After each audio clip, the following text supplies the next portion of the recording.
नमस्कार दोस्तों, Holi cow entertainment की डॉक्यूमेंट्री सीरीज के 7वें एपिसोड में आपका स्वागत है। अब तक इस सीरीज में हम होली काउ के कुछ बेहद इंटरेस्टिंग स्टोरी प्लॉट्स और आईपीस की बात कर चुके हैं, जैसे कि रावण, अघोरी, सोलोमन। आज हम बात करने जा रहे हैं शैतान सिंह की। यह कहना गलत नहीं होगा कि शैतान सिंह एक तरीके से होली काउ एंटरटेनमेंट का पहला सुपर हीरो कैरेक्टर है। नाउ अगर आप होली काउ एंटरटेनमेंट के बारे में जानते हैं तो आपको पता होगा कि होली काउ एंटरटेनमेंट कभी भी टिपिकल कंटेम्प्रेरी कॉमिक बुक्स और स्टोरी लाइन्स नहीं बनाता है, स्पेशली वैसी स्टोरी लाइन्स और वैसे कैरेक्टर्स जैसे कि 80s और 90s में भारत में बेहद लोकप्रिय थे।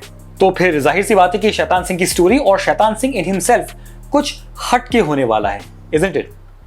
So without wasting any time, let's get started और शुरुआत करते हैं The Origins of Shaitan Singh.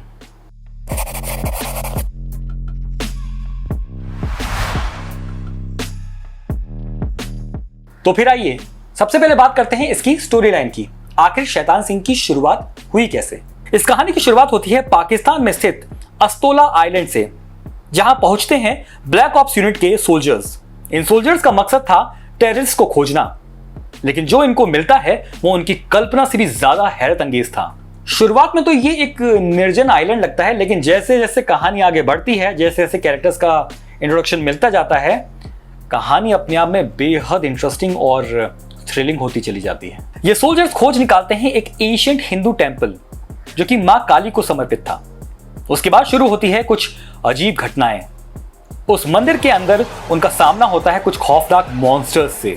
किसी हॉलीवुड एक्शन हॉरर थ्रिलर की तरह कहानी एक जबरदस्त करवट लेती है और एक सर्वाइवल मोड में चली जाती है। एक एक करके सभी सोल्जर्स उन मॉन्स्टर्स के हाथों मरने लगते हैं, और तभी जब सभी उम्मीदें खत्म होती जा रही थी और ब्लैक ऑप्स यूनिट की सोल्जर और लेफ्टिनेंट लीना एरियाना के सामने खड़ी थी साक्षात मौत, तब उसके सामने आता है उसका रक्षक शैतान सिंह। अब ये शैतान सिंह कौन है, क्यों है और वहां कैसे है, और फाइनली आखिर वो लीना को बचा पाता है कि नहीं, भाई देखिए ये सब तो आपको सीरीज को पढ़ने के बाद ही पता चलेगा। और साथ ही साथ ये भी याद रखिएगा कि अब तक मैंने जो कुछ भी आपको इस कहानी के बारे में बताया है वो सिर्फ टिप ऑफ द आइसबर्ग है।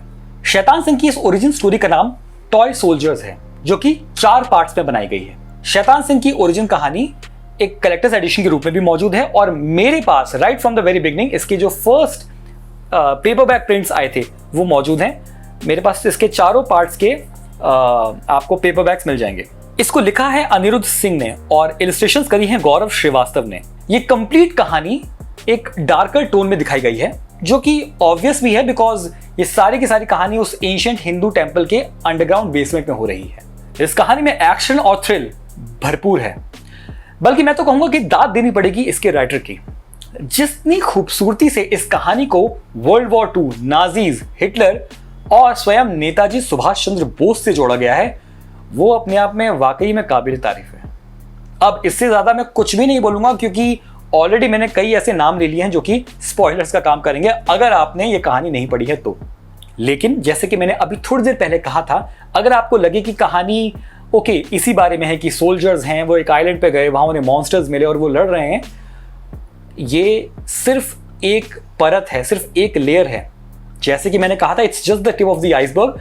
और जैसे जैसे ये सभी नाम नाजीज और हिटलर और नेताजी सुभाष चंद्र बोस कहानी में आने शुरू होते हैं, तब हमें पता चलता है कि इस कहानी के रूट्स, इसकी जड़ें कितनी गहरी और हिस्ट्री में बुनी हुई हैं। Shaitan Singh is physically very strong, he can dodge bullets, and being a soldier, he is very well trained in hand-to-hand combat. He is also excellent in handling arms and ammunitions.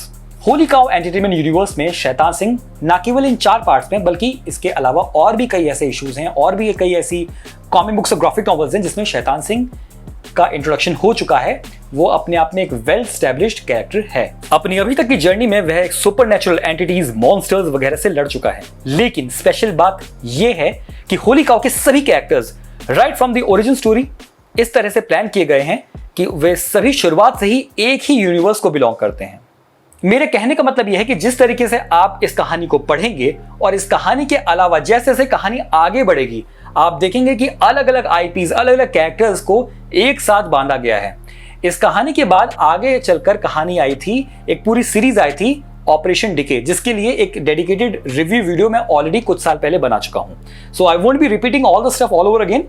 लेकिन हाँ, जिस तरीके से कहानी की शुरुआत शैतान सिंह से की गई है और कहानी आगे बढ़ती है, नए नए कैरेक्टर्स इंट्रोड्यूस होते हैं, नए नए सुपर हीरोइक एंटिटीज इंट्रोड्यूस होती हैं, कहानी बड़ी खूबसूरती से अपने आप में करवट लेती है, आगे बढ़ती है, अनफोल्ड होती है और ऑपरेशन डिके तक पहुंचती है। जब तक ऑपरेशन डिके आती है तब तक एक तरीके से लगभग सभी कैरेक्टर्स होली काउ एंटरटेनमेंट के अभी तक के जितने दिखाए गए हैं वो स्टैब्लिश कर दिए गए हैं। And this is exactly the same thing जो कि मैं मानता हूं कि आज की जेन ज़ी जनरेशन मिस आउट कर रही है। ऑल दोस्त जो इनको रीडिंग की हैबिट या तो नहीं है या उन्होंने कभी बुक, कॉमिक बुक या ग्राफिक नॉवल पढ़ी ही नहीं है। देखिए, जब आप एक किताब को ओपन करते हैं, एक बुक को पढ़ना शुरू करते हैं, तो उसकी स्टोरी लाइन, उसका एनवायरमेंट, जिस यूनिवर्स में उसको बनाया होता है, एक बच्चे के लिए या एक वयस्क के लिए उसको पढ़कर उस अपनी इमेजिनेशन को इस्तेमाल करना, उन डायलॉग्स को, उनकी वॉइस ओवर्स को इमेजिन करना, ये सब आपके ब्रेन का काम होता है। Unlike the audio visual output जो कि हमें मूवीज में, OTT में देखने को मिलता है, एनिमेशन में देखने को मिलता है, बुक एंटरटेनमेंट मीडियम बिल्कुल अलग है लेकिन बेहद यूनिक है और ये आज की जेन ज़ी जनरेशन मिस आउट कर रही है। मेरा मानना है कि शैतान सिंह एक बेहद अच्छी शुरुआत हो सकती है किसी के लिए भी जिसने अभी तक इंडियन कॉमिक बुक्स और ग्राफिक नॉवेल्स नहीं पढ़ी हैं। They are entertaining, they are full of illustrations, I mean not just the illustrations, quality illustrations, और उसकी इलस्ट्रेशंस, उसका आर्टवर्क, उसकी कहानी को, उसके जॉनरा को जस्टिफाई करता है। अगर आप इसे पढ़ेंगे, याद रखिएगा, अगर आप इसे पढ़ेंगे तब आपको वो नियर मूवी एक्सपीरियंस देखने, समझने और फील करने को मिल सकता है, लेकिन उसके लिए किताबें पढ़नी पड़ेंगी दोस्त। तो आज की मेरी रिकमेंडेशन है शैतान सिंह, स्पेशली शैतान सिंह की शुरुआती 4 कॉमिक बुक्स, टॉय सोल्जर्स नामक ये जो सीरीज है जिसमें शैतान सिंह की एंट्री हुई है, शैतान सिंह की शुरुआत हुई है, ये अपने आप में बहुत इंटरेस्टिंग है। आप इसे पढ़िए। होली काउ एंटरटेनमेंट की डॉक्यूमेंट्री सीरीज का मकसद ही ये है कि ना केवल हम इनकी कॉमिक बुक्स को प्रमोट करें बल्कि दिखा सकें, बता सकें कि राज कॉमिक्स और अमर चित्रकथा के अलावा भी एक ऐसी कॉमिक बुक ब्रांड भारत में मौजूद है जिसने अपना एग्जिस्टेंस, कंसिस्टेंसी मेंटेन कर रखी है। आज भी ये आ रही हैं, नई नई कॉमिक बुक्स, नई नई ग्राफिक नॉवेल्स आ रही हैं और डेफिनेटली ये सभी कहानियां वयस्कों के लिए हैं, यानी कि 18+ के लिए है, जो कि एक बार फिर से ये दर्शाता है कि सिर्फ एनीमे या मांगा ही ऐसे एंटरटेनमेंट मीडियम्स नहीं हैं जो कि बच्चों के लिए भी और बड़ों के लिए भी एंटरटेनमेंट मीडियम में, बुक्स में कुछ बहुत इंटरेस्टिंग निकाल रहे हैं। हम एज एन इंडियन भी बहुत कुछ करने के कैपेबल हैं और ये कैपेबिलिटी सिद्ध होती है होली काउ एंटरटेनमेंट पब्लिकेशन में। So this was the video guys. Thank you so very much for watching this video. Like it, subscribe to the channel, share the video with others. Thank you so very much. Goodbye. Definitely read Shaitan Singh. You definitely will be interested in this. Thank you so very much. Goodbye and God bless you.